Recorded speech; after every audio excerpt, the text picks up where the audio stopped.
Se da arroz, pero no leña. Se presta una chaqueta, pero no unos zapatos. Se da arroz porque sin comida no se puede practicar la virtud. Y además, al dar arroz a los pobres y hambrientos, uno también acumula méritos para sí mismo. Por eso, la mayoría de las personas no se niega a hacerlo. Pero la leña se encuentra por todas partes. Basta con estar dispuesto a trabajar con esmero y no se temerá la escasez. Los antiguos enseñaban que se ayuda en la urgencia, no en la pobreza crónica. Es decir, solo se debe ayudar en momentos de apuro para que la persona supere la adversidad, pero no conviene asistir al que es eternamente pobre, pobre de forma persistente, porque solo esperan la ayuda de otros sin esforzarse en trabajar, siendo perezosos, negligentes y dependientes.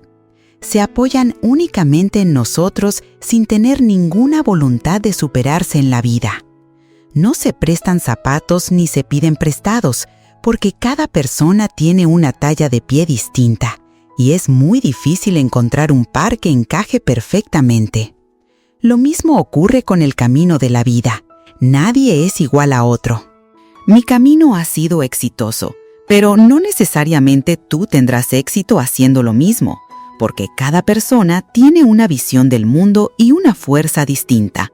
Por eso, hay que saber utilizar lo propio y la voluntad personal para encontrar el camino más adecuado para uno mismo. Entrenar gallos de pelea. Yuan Yi también contó una historia sobre el entrenamiento de gallos de pelea. He Chengxi criaba gallos para el gran rey. El gran rey, evidentemente, era un gran aficionado a las peleas de gallos y esperaba que Yi Chengxi pudiera criar un gallo extraordinario que estuviera listo para combatir lo antes posible. Después de haber pasado 10 días, el gran rey preguntó a Yi Chengxi: ¿Ese gallo mío ya está listo para entrar en combate? Yi Chengxi respondió: todavía no, porque este gallo confía en su fuerza vigorosa y su energía poderosa, siempre intenta intimidar a los demás. Abre las alas de par en par, sus ojos brillan como relámpagos y muestra una arrogancia extrema. La gente común, al no saberlo, piensa que un gallo de pelea así es el mejor para luchar. Sin embargo, quienes realmente entienden sobre el entrenamiento de gallos de pelea opinan que, en esencia, eso no es posible. Pasaron otros 10 días y el gran rey volvió a preguntar a Yi Chengxi por el gallo. Yi Chengxi respondió de nuevo: todavía no, aunque ahora su energía se ha empezado a calmar. En cuanto otro gallo se mueve, reacciona de inmediato con ganas de pelear. Por eso, aún no está listo. Pasaron otros 10 días y el gran rey preguntó de nuevo. Yi Chengxi volvió a responder: todavía no, aunque ahora ya no reacciona con tanta intensidad ante lo que ocurre a su alrededor. En su mirada aún se percibe resentimiento. Hay que esperar un poco más. Pasaron otros 10 días y el gran rey volvió a preguntar a Yi Chengxi. Yi Chengxi respondió: ahora ya está más o menos preparado. Aunque los demás gallos se muevan o provoquen, él ya ni se inmuta. ¿Cómo es ahora? Exactamente como dice el dicho popular: tonto como un gallo de madera. Yi Chengxi dijo: este gallo ahora ha sido entrenado hasta parecer un gallo de madera, con un espíritu interiorizado. Su carácter ha alcanzado el nivel más elevado. Su mirada está dirigida hacia su interior. Por eso, este gallo simplemente se queda allí parado y cualquier otro gallo que lo mire inevitablemente se sentirá desconcertado y huirá. Ahora ya está listo para entrar en combate. Normalmente solemos pensar que un gallo de pelea debe parecerse a un valiente guerrero, como un tambor de guerra lleno de una energía poderosa, con un espíritu de lucha indomable y una determinación de vencer aunque cueste la vida. Sin embargo, Zhuangzi nos muestra un nivel más elevado. Es el nivel en el que se eliminan capa por capa todos los aires de arrogancia exterior, concentrando toda la energía interior hacia adentro. Esto no significa que no haya voluntad de luchar, sino que esa voluntad debe dirigirse hacia el interior. La persona debe volverse introspectiva, mirar dentro de sí misma. Solo entonces se puede alcanzar la perfección de la virtud, el nivel más alto de un combatiente, logrando la victoria no mediante la técnica ni la fuerza, sino mediante la virtud. Hierba de punta afilada. No existe ningún atajo hacia el éxito que no pase por un duro entrenamiento. Una persona que quiera alcanzar algún logro debe esforzarse muchísimo, fracasar incontables veces y a través de ello acumular una valiosa experiencia que allane el camino para su futuro. En un concierto, un músico dejó al público completamente fascinado con su extraordinaria habilidad interpretativa. Al finalizar el concierto, un crítico musical se acercó a saludarle y elogió al músico, diciéndole que era un genio excepcional en este siglo. El músico, al escucharlo, respondió: «Todo el mundo quiere usar la palabra genio cuando ve mis actuaciones exitosas, pero no saben cuánto ha tenido que esforzarse un genio para ganarse esa fama». La ley del pasto de punta afilada. En la sabana africana suele crecer una planta llamada pasto de punta afilada. Este pasto, también conocido como el rey de la sabana, tiene un proceso de crecimiento muy distinto al de las plantas comunes. Durante los primeros 6 meses, el pasto de punta afilada es casi el más bajo de todos. Cuando llega la primavera, las demás hierbas crecen con rapidez, pero el pasto de punta afilada apenas alcanza la altura de una palma de la mano y parece débil y lastimoso. A veces ni siquiera se perciben señales de crecimiento. Sin embargo, medio año después, con la llegada de la temporada de lluvias, gracias al agua, el pasto de punta afilada brota de forma repentina, como si alguien le hubiera lanzado un hechizo. Cada día crece con gran rapidez y en cuestión de pocos días, el pasto de punta afilada puede alcanzar más de 2 metros de altura, formando un muro vegetal sólido. ¿Por qué puede crecer tan rápidamente el pasto de punta afilada? Esto se debe a que, durante el medio año anterior, mientras las demás plantas se apresuraban en crecer hacia arriba, el pasto de punta afilada seguía otro camino, continuaba hundiendo sus raíces profundamente en la tierra. Según los estudios, sus raíces pueden alcanzar hasta 28 metros de profundidad bajo la superficie. Precisamente gracias a este sistema de raíces tan profundo, el pasto de punta afilada es capaz de absorber gran cantidad de nutrientes y agua del suelo. Esto da la impresión de que su crecimiento es lento y pausado, pero en realidad está preparando silenciosamente su propio camino hacia el futuro, acumulando fuerza con serenidad y esperando el momento oportuno. Finalmente, cuando llega una fuerte tormenta, el pasto de punta afilada se concentra en desarrollarse desde el interior. Mientras las demás hierbas se balancean llamando la atención de todo lo que las rodea, el pasto de punta afilada permanece impasible, sin dejarse afectar y mucho menos intentando competir con los demás. Solo se dedica a acumular para sí mismo y crecer de forma estable. Cuando estalla la tormenta, el pasto de punta afilada por fin libera la fuerza que llevaba tanto tiempo acumulando. Se mantiene erguido frente a la lluvia y el viento, crece a contracorriente y, en un abrir y cerrar de ojos, crea un paisaje extraordinario. Para la mayoría de las personas, solo se ve cómo el pasto de punta afilada crece rápidamente en poco tiempo, sin saber hasta qué punto sus raíces han tenido que afianzarse en la tierra para poder desarrollarse con tanta rapidez y al mismo tiempo resistir los embates de la lluvia y las tormentas. En realidad, la historia del virtuoso músico mencionada antes y la del pasto de punta afilada, sin habérselo propuesto, coinciden en recordarnos que todo éxito y prodigio que despierta admiración proviene del esfuerzo propio. No debemos preocuparnos por si todo nuestro esfuerzo no será recompensado, porque cada pequeño intento se irá acumulando para el futuro. La diferencia más grande entre el éxito y el fracaso no reside en el coeficiente intelectual ni en la capacidad, sino en la perseverancia y la constancia. El gran escritor Tagore dijo una vez: «La luz está justo delante de ti, solo necesitas soportar el dolor y atravesar la oscuridad. Tu carga se convertirá en un regalo y tu sufrimiento te mostrará el camino». Que quienes están persiguiendo su ideal, a pesar de cualquier sufrimiento que encuentren en la vida, sepan transformarlo en una luz que ilumine su camino en el futuro. ¿Estás bien?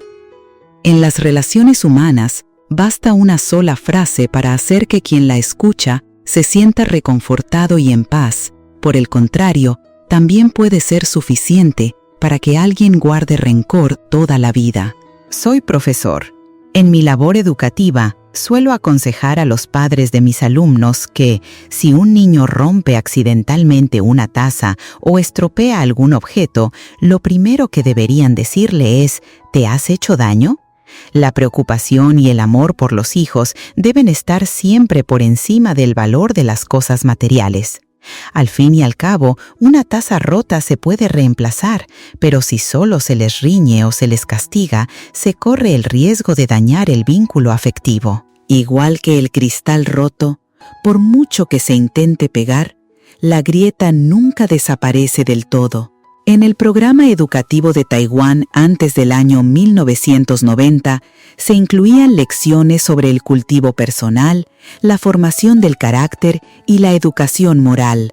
En aquella época, los libros de texto solían utilizar las historias de un gobernador de la época de la dinastía Han del Este, llamado Liu Quan, como material didáctico. Se cuenta que, en una ocasión, Liu Quan, vestido con ropa formal y preparado para acudir al tribunal, recibió de un sirviente una taza de sopa. Sin embargo, el sirviente, por descuido, la derramó, manchando por completo las vestiduras ceremoniales de Liu Quan.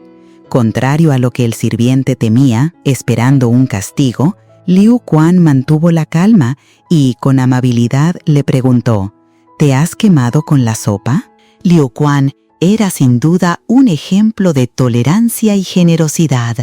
Se puede decir que preocuparse por los demás será siempre la primera lección de humanidad. En otra ocasión, Liu Quan salió en carro tirado por un buey, y un hombre que había perdido el suyo insistía en señalar al de Liu Quan, asegurando que era el suyo. Liu Quan no dijo una sola palabra. Bajó del carro de inmediato, entregó el buey al hombre y regresó a casa caminando. Poco tiempo después, el hombre que había perdido su buey encontró al suyo y acudió apresuradamente a la residencia de Liu Quan para devolvérselo, postrándose en el suelo para pedir perdón. Liu Quan lo levantó de inmediato y dijo: «El aspecto de los bueyes, en general, no difiere mucho, así que es normal cometer un error. Además, no has dudado en venir a devolverme el buey, lo cual es un buen acto. ¿Por qué tendrías que disculparte?» Liu Quan era realmente un modelo de virtud, digno de profunda admiración. Recuerdo claramente que a principios de los años 80 fue la primera vez que di clases en un curso de ping-pong.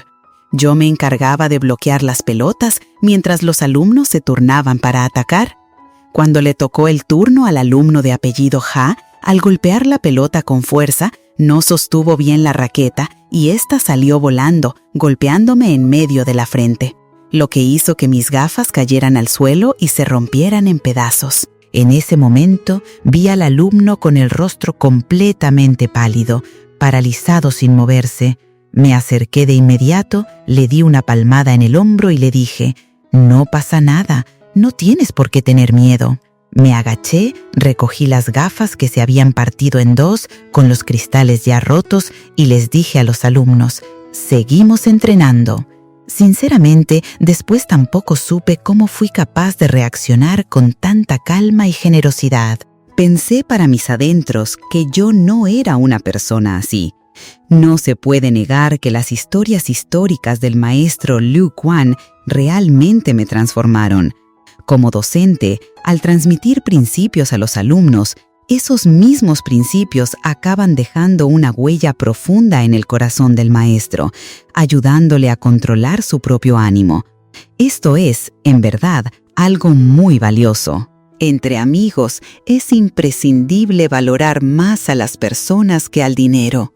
Como padres, amar a los hijos debe estar siempre por encima del afecto hacia los objetos dañados. Este es el espíritu del humanismo, la brújula que orienta nuestra forma de ser. 5. Ser ingenuo es realmente difícil. Nan de u tu, ser ingenuo es realmente difícil, es una frase bastante conocida de Cheng Banqiao, un calígrafo y pintor de la dinastía Qing. El autor una vez comentó sobre la frase Nan de hu tu que ser inteligente es difícil, ser ingenuo también lo es, pero pasar de la inteligencia a la ingenuidad es aún más complicado. Saber soltar, dar un paso atrás, trae paz al corazón y no se espera recompensa alguna en el futuro. Alguien dijo que en la vida hay dos aspectos, actuar con claridad y ser ingenuo en el trato humano. Ser ingenuo es una actitud, pero también una forma de cultivo personal. A ojos de Confucio, la ingenuidad es precisamente el justo medio. A ojos de los ancianos, la ingenuidad es el no hacer del wu wei. Para Zhuangzi, la ingenuidad es la libertad errante. Muchas cosas es mejor no saberlas, no hace falta ser astuto, tampoco comprenderlo todo en exceso. En realidad, la vida misma es ingenuidad. La alegría y la felicidad se esconden precisamente en esa ingenuidad, porque en cuanto uno despierta, toda esa dicha y alegría se desvanecen como el humo. Las personas que vivimos en este mundo, a veces solo necesitamos vivir con un poco de ingenuidad, mirar la vida con los ojos entreabiertos. Así nos perdonamos a nosotros mismos y también perdonamos a los demás. Quienes siempre lo calculan todo, en general no viven con alegría. Ser ingenuo con los amigos sin cálculos es lo que mantiene la relación duradera. Ser ingenuo con la pareja da espacio a la libertad mutua. Ser ingenuo con el dinero y los beneficios evita el dolor y la frustración. Ser ingenuo con la humanidad, sin remordimientos de conciencia. Ser ingenuo ante los rumores infundados, sin agotar los oídos. El camino de la vida hay que recorrerlo con cierta ingenuidad, vivir con alegría, y quien sabe conformarse encuentra siempre dicha. Sonido de goteo. Un día, el padre perdió accidentalmente su reloj de pulsera. Frustrado, buscó por todas partes, revisándolo todo sin éxito. Cuando salió de casa, el hijo entró en silencio en la habitación y al poco rato lo encontró. El padre preguntó, ¿cómo lo encontraste? El hijo respondió, solo me senté en silencio y al poco rato pude oír un leve sonido de goteo. Entonces lo localicé. Reflexión. Cuanto más ansiosamente buscamos, menos encontramos lo que deseamos hallar. Solo cuando nos calmamos, podemos oír el sonido del corazón. El anciano que perdió su caballo. Cerca de la frontera vivía un anciano que criaba caballos. Un día, su valioso caballo se fue hacia el norte y no regresó. Los vecinos se acercaron a preguntarle y consolarlo, pero él, muy tranquilo y sin mostrar tristeza alguna, dijo, «Perder un caballo, quién sabe si no será una bendición». Unos días después, el caballo regresó de repente y además trajo consigo varios corceles magníficos. Todos se quedaron asombrados. La gente acudió a casa del anciano para felicitarle. Verdaderamente hay fortuna en la desgracia. Enhorabuena, no solo no ha perdido el caballo, sino que ha ganado varios más. Todos pensaban que el anciano estaría muy contento, pero para sorpresa de todos, él simplemente respondió con calma. Ganar más caballos, quién sabe si no será una desgracia. Los vecinos no lo entendieron, pero tampoco preguntaron más y regresaron a sus casas. El hijo del anciano, al ver lo hermosos que eran los caballos, quiso aprender a montarlos, pero al final, por un descuido, se cayó y se rompió la pierna. Al enterarse de la noticia, todos acudieron rápidamente a consolar y visitar al anciano. Como en las ocasiones anteriores, él no le dio importancia y simplemente dijo con total naturalidad: «¿Quién sabe si esto será una bendición?». Poco después, el gobierno imperial emitió una orden. Todos los jóvenes del pueblo debían alistarse para ir a la guerra, y quien se negara sería castigado. El hijo del anciano, al tener la pierna rota, fue eximido del servicio. Fue entonces cuando las familias cuyos hijos tuvieron que marcharse al frente comprendieron cuán afortunada era la familia del anciano. En resumen, todo en este mundo está entrelazado entre la fortuna y la desgracia. Por eso, es mejor vivir siguiendo el curso natural de las cosas, sin aferrarse al ganar o perder. Todo llega según el destino. Haz lo mejor que puedas, esfuérzate al máximo, pero sin obsesionarte con el resultado. El éxito o el fracaso son cuestión de circunstancias. A veces, la verdadera alegría se encuentra en el proceso, no en el desenlace. No permitas que el éxito o el fracaso, el ganar o el perder, te llenen de euforia ni te causen angustia. 8. El águila que se arrancaba las plumas. Había 2 águilas. Una volaba muy rápido y la otra volaba muy despacio. El águila lenta sentía una gran envidia, así que buscó todos los medios para perjudicar a su rival. Sin embargo, al final no logró que el águila veloz perdiera ni una sola pluma, mientras que ella misma acabó perjudicándose. El águila que volaba despacio, consumida por la envidia hacia la que volaba rápido, un día le dijo al cazador: «Delante va un águila veloz, deberías dispararle una flecha». El cazador dijo: «Podría hacerlo, pero a mi flecha le falta una pluma. ¿Podrías arrancarte una tú?». El águila respondió: «De acuerdo, mientras puedas dispararle, una pluma no significa nada para mí». Entonces se arrancó una pluma y se la lanzó generosamente al cazador. Este colocó la flecha en el arco, apuntó al águila veloz y disparó. Pero como ésta ya había volado demasiado alto, la flecha no dio en el blanco. El cazador se volvió hacia el águila lenta y le dijo: «Arráncame otra pluma, ¿qué te parece?». El águila respondió: «De acuerdo», y enseguida le arrancó otra pluma para dársela al cazador. Sin embargo, esta vez también falló el disparo. Así, con cada flecha lanzada, se arrancaba una pluma del águila, una tras otra, y aún así no lograba alcanzar al águila veloz. El águila lenta, en ese momento, ya había perdido todas sus plumas. Se quedó completamente desnuda y no pudo volar más. Entonces, el cazador sonrió y le dijo al águila: «Aquí tengo un águila que no sabe volar. ¿Para qué voy a esforzarme en dispararle al águila que vuela en el cielo?». Dicho esto, atrapó al águila desnuda. De esta historia se pueden extraer 2 conclusiones. Quien hace daño a los demás, al final se perjudica a sí mismo. Hay quienes quieren cavar una fosa para otros, sin imaginar que acabará siendo su propia tumba. Hay un verso que dice: «Aquel cavó una fosa, y la cavó muy honda, pero cayó en la fosa que él mismo cavó». ¿Qué fue lo que llevó al águila a arrancarse sus propias plumas? Fue la envidia, esa envidia que no le permitía soportar ver a otra águila volar más alto y más rápido que ella. Todo fue causado por la envidia. Piénsalo bien, ¿quién se enfadaría o se sentiría incómodo al ver que sus propios hermanos destacan? ¿No es eso acaso el corazón del demonio? Cuando nos enfadamos, estamos haciendo precisamente lo que los demonios quieren que hagamos. Cuanto más alto vuelas, más seguro estás. Piensa en el águila que fue objeto de la trampa. ¿Por qué no fue alcanzada por la flecha? Porque volaba alto. Cuanto más alto vuela una persona, menos teme ser perjudicada por otros. Cuanto más alto vuela, menos obstáculos encuentra. Volar alto es sinónimo de seguridad.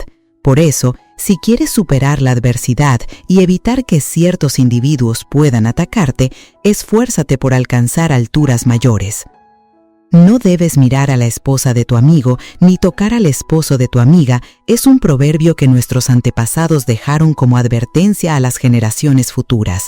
Independientemente de si tienes pareja o no, jamás debes codiciar ni acercarte en exceso a la pareja de otra persona.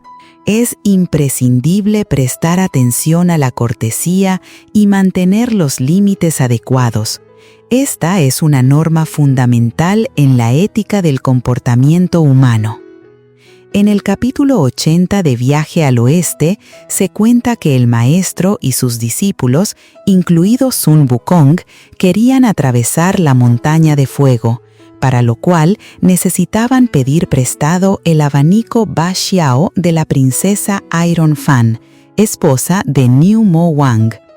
Al escuchar esto, Sun Wukong pensó que sería algo muy sencillo, ya que él y Niu Mo Wang eran hermanos juramentados. Wukong, muy confiado, fue a ver a su cuñada para pedirle el abanico prestado. Pero, inesperadamente, Niu Mo Wang, sin conocer bien la situación, reprendió severamente a Sun Wukong. «Antes ya engañaste a mi esposa para que te prestara el abanico.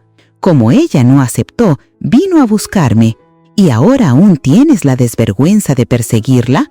Como bien se dice, a la esposa de tu amigo no se la debe molestar». Desde entonces, la última frase de Niu Mo Wang se difundió ampliamente y fue escuchada por muchas personas. Sin embargo, esta frase aún tiene una segunda parte que pocos conocen. La esposa de un amigo no debe ser deseada. Esta expresión está dirigida a los hombres. Significa que, además de no engañar ni maltratar a la esposa de un amigo, el término deseada también implica no arrebatarla. Dicho de forma clara, no se debe ni siquiera pensar en la esposa o concubina de un amigo. Este es un principio que se ha transmitido desde la antigüedad hasta nuestros días. Porque todos tenemos amigos íntimos a lo largo de la vida y lo más inapropiado es tener una relación demasiado cercana con la esposa de un amigo. Si entre tú y la esposa de tu amigo hay gestos demasiado íntimos o comportamientos ambiguos, no solo provocarás habladurías entre los demás, sino que también pondrás en peligro tu propia amistad e incluso podrías afectar al matrimonio de tu amigo. Hay una historia de la época de la dinastía Song. Liu Qi y Yang Sheng eran hermanos de juramento muy unidos. Más tarde, Liu Qi se casó con una joven llamada Huan Mai. Yang Sheng solía visitar con frecuencia la casa de Liu Qi y quedarse a comer. Con el paso del tiempo, empezó a desarrollar sentimientos positivos hacia Huan Mai al verla como una mujer virtuosa. Liu Qi también se dio cuenta de ello en su amigo, pero le resultaba muy difícil expresarlo con palabras. Un día, Liu Qi y su esposa invitaron a Yang Sheng a un restaurante para comer. En ese momento, el camarero, al servir la comida, derramó accidentalmente sopa sobre la ropa de Yang Sheng. Liu Qi aprovechó la ocasión para decir: «Él no lo hizo a propósito. La sopa estaba demasiado llena, así que perdónale». Al regresar a casa, Yang Sheng, avergonzado, se dio cuenta de su error y desde entonces dejó de admirar a Huan Mei. Con el desarrollo de la sociedad, la moral humana ha ido en decadencia y cada día son más las personas que ya no valoran esta forma de pensar. Hoy en día, la frase «la esposa de tu amigo no debe ser molestada» se ha transformado en «la esposa de tu amigo no necesita formalidades» y por eso hay tantos casos en los que los hermanos acaban quitándose la esposa entre ellos. En realidad, el refrán «la esposa de tu amigo no debe ser molestada» es una advertencia para que uno aprenda a controlar firmemente sus propios deseos, no viole sus propios principios morales y nunca maltrate ni arrebate la esposa de un amigo. El marido de tu amiga no se puede tocar. La esposa de tu amigo no debe ser molestada. Tiene una segunda parte que pocos conocen, y es el marido de tu amiga no se puede tocar. Al igual que la primera parte, esta frase va dirigida a las mujeres. También significa que una mujer debe mantener la distancia con el marido de su amiga.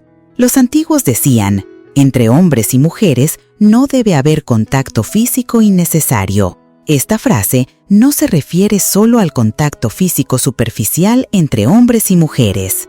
Los antiguos decían que sho significa entregar, y que lo que se entrega entre hombres y mujeres no debe transmitirse directamente, sino que debe pasar por las manos de una tercera persona.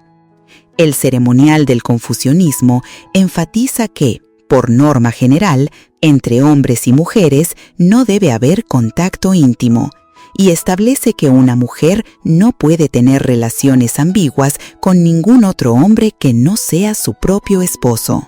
Pero hoy en día, muchas mujeres no solo se enamoran deliberadamente del marido de su amiga, sino que hacen todo lo posible por arrebatárselo.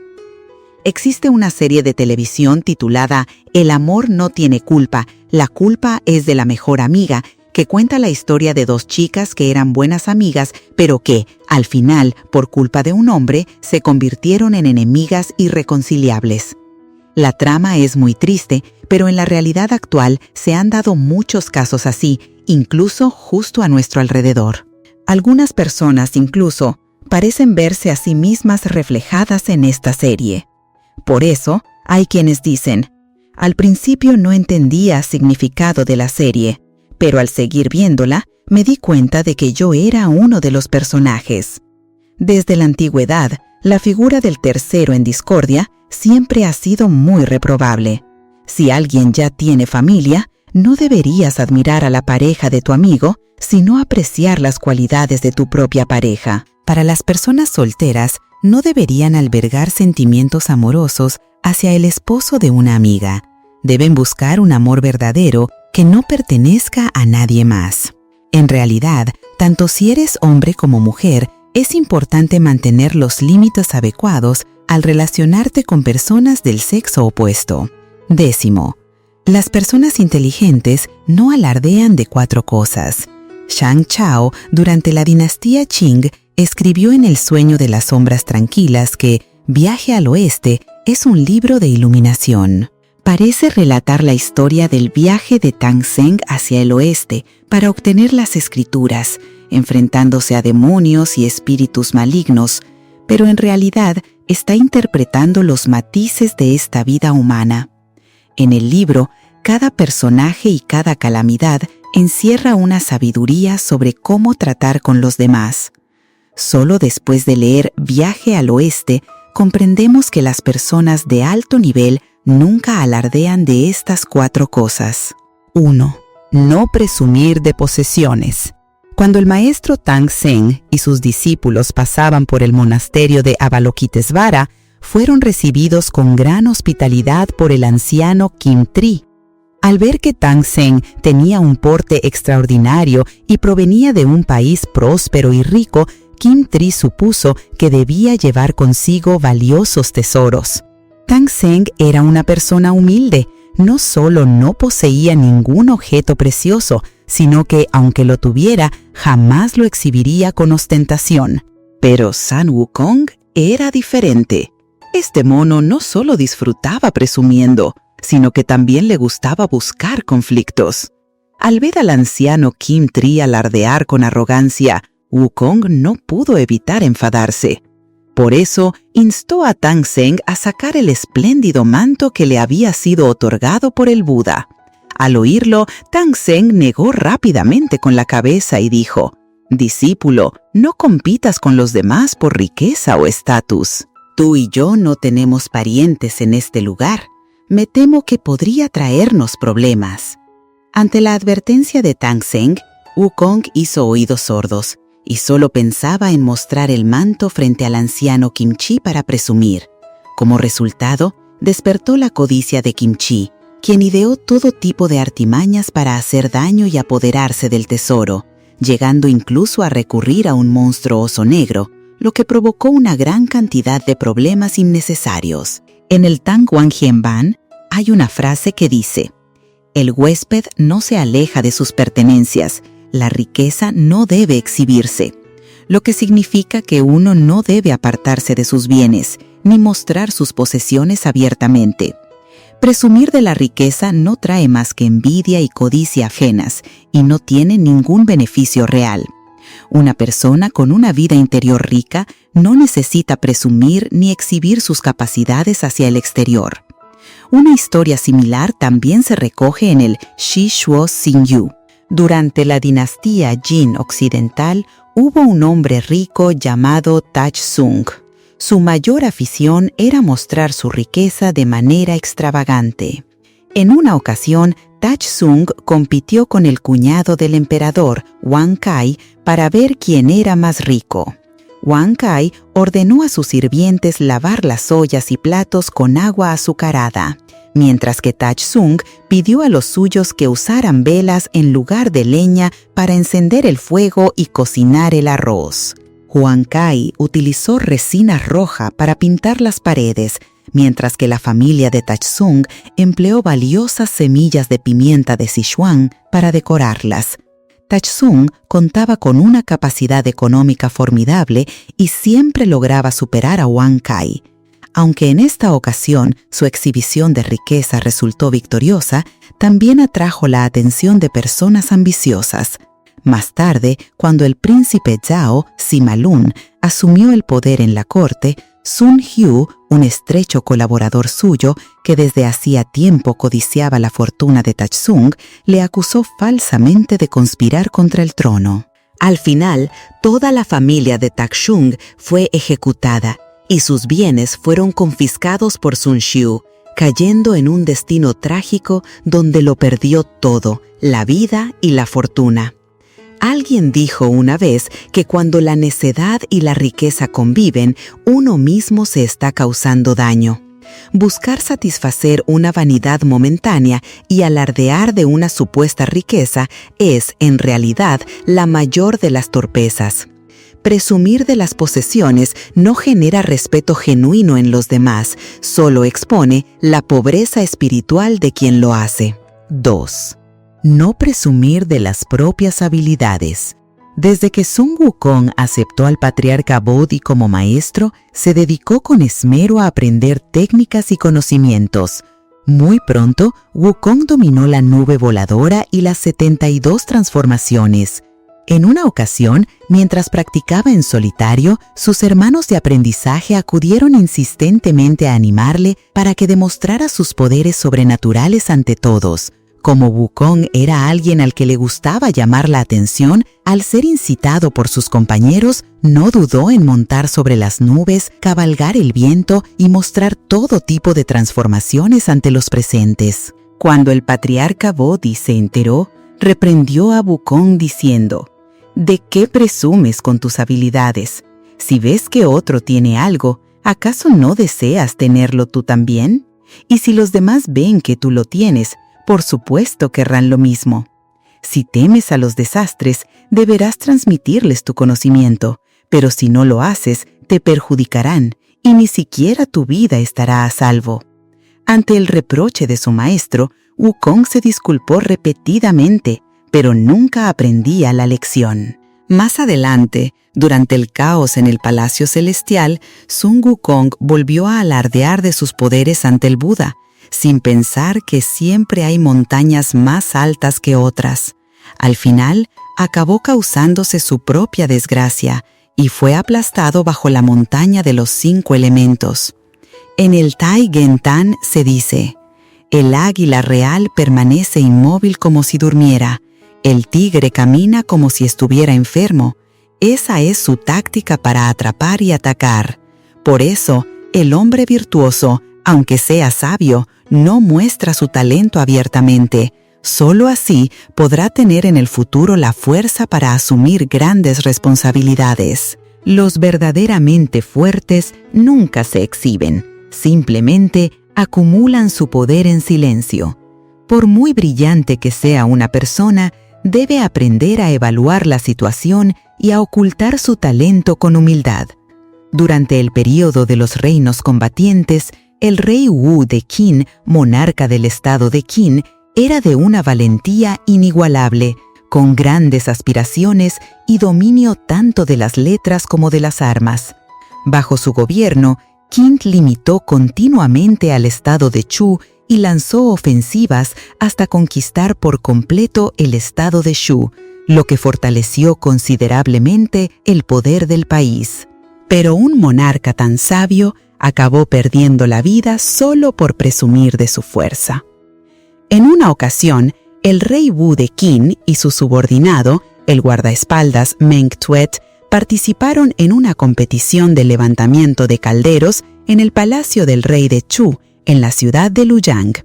Con el deseo de demostrar su valentía y fuerza, el rey Wu de Qin no prestó atención a las advertencias ni consideró sus propios límites físicos y levantó el caldero de forma imprudente. Como resultado, agotado, con los ojos sangrando y los huesos de las piernas fracturados, murió al anochecer. Aquel año tenía apenas 23 años. Era la edad más vigorosa para perseguir las aspiraciones de una vida. En el Shou Yi se dice: el hombre virtuoso guarda su talento y espera el momento oportuno para emplearlo. Poseer grandes capacidades es motivo de orgullo, pero si uno no sabe moderarse y las exhibe ante los demás, solo atraerá desgracias. No muestres tus debilidades, pero tampoco presumas de tu talento. Cuando uno presume de sus capacidades ante los demás, es también el momento en que su integridad empieza a devaluarse. 3. No alardear de inteligencia. El más inteligente entre los discípulos es Xiao Jing. Xiao Jing nos da la impresión de ser una persona amable y sincera, pero en realidad es alguien de pensamiento muy agudo, con gran comprensión de las relaciones humanas. Lo que ocurre es que Wu Jing es alguien que entiende el valor de la humildad y nunca presume de su inteligencia delante de los demás. A lo largo del viaje para obtener las escrituras, solo en los momentos cruciales intervenía para hablar. En el episodio de Las 3 batallas contra el espíritu del hueso blanco, mientras Tang Seng castigaba severamente a Sun Wukong, Sha Wujing no dijo ni una sola palabra para interceder por él. Cuando Sun Wukong fue expulsado, Wujing no pronunció ni una sola palabra para retenerlo. Durante todo el proceso se mantuvo al margen, conservando siempre una actitud íntegra.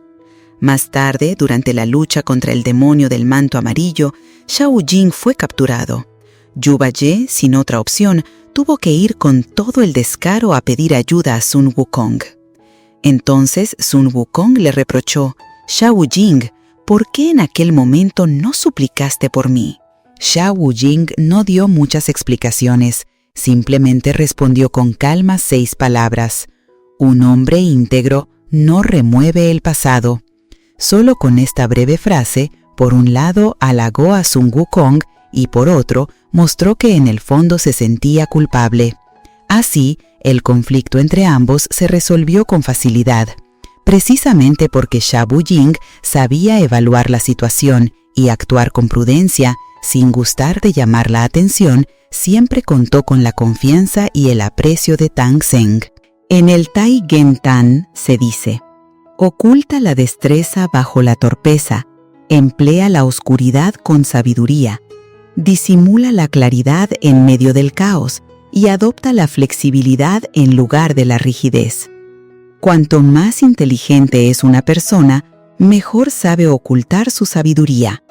Si alguien deja ver constantemente su agudeza, al final no logrará nada. Como dice el refrán: el sabio aparenta simpleza, o el callado es quien carga con la tinaja y corre. Las personas verdaderamente inteligentes suelen ser aquellas que saben fingir ignorancia en el momento oportuno. 4. no alardear de los méritos. Cuando Sun Wukong causó el caos en el Palacio Celestial, 100,000 soldados celestiales no pudieron enfrentarse a él. Entonces, la Bodhisattva Guanyin recomendó al emperador de Jade al dios Erlang. Erlang Shen no defraudó las expectativas. Con la ayuda del anciano Taishang Laoyun, logró capturar con éxito a Sun Wukong. Por ello, el emperador de Jade le concedió gran estima. Sin embargo, cuando el emperador emitió un decreto para elogiar sus méritos, Erlang Shen mostró una actitud totalmente serena, sin rastro de arrogancia.